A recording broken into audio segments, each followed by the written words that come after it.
Mahal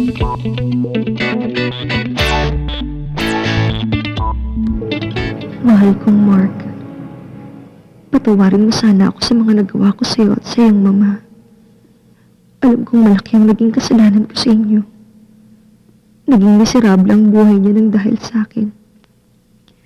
Mark, hindi ko kagustuhan ang nangyari. Tanging kahirapan ng aking pamilyang nag-udyok sa akin para gawin ko ito. Sawang-sawa na kasi ako sa kahirapan. Kaya't itinanim ko sa aking isipan na gagawa ako ng paraan para guminhawa kami. At kayo nga ng iyong mamang naging instrumento. Kinasangkapan ko ang mura kong katawan para mapasa akin lang ang iyong mana. Hindi ko ito sinasadya. Minahal ko na rin ang iyong ina. Siya na nagturo sa akin para maging tao. Pero ang iginanti ko pa yung masahoy pa sa hayop. Masakit sa akin ang nangyari. Dahil alam ng Diyos na hindi ako ganito. Hindi ako masama at hindi ako hayop. Sana maunawaan niyo ako ni Mama. Patawad.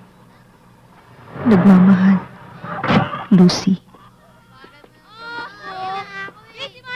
Bakit nandito ka? Anong kailangan mo? Lucy, andito na ako para kunin na kita.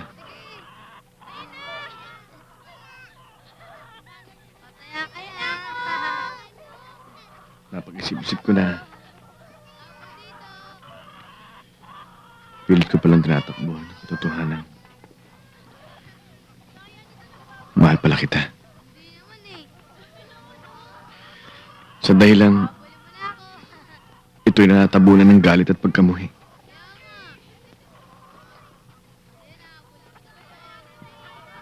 Kailangan simulan natin ang magandang bukas.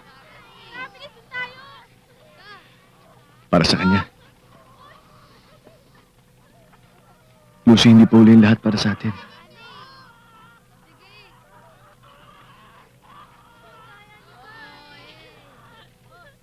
Natatawad na kita. At sana, mapatawad mo rin ako. Mark, akala ko, pinabayaan na ako ng panahon na mag-isa. Mabait pa rin sa akin ng Diyos. Dahil hindi niya pinahintulutang mangyari yun. Eto't dalawa na kayong mamahalin ko.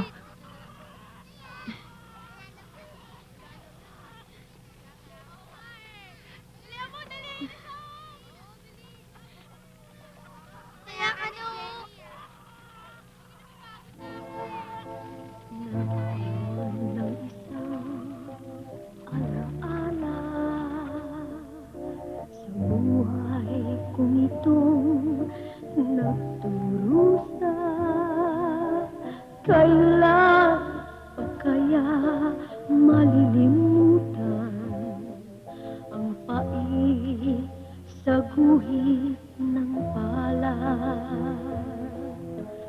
Bakit ganyan ang kapalaran?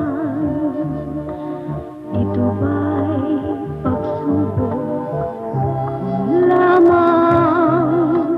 Kailan ko kaya makikita ang umagang aking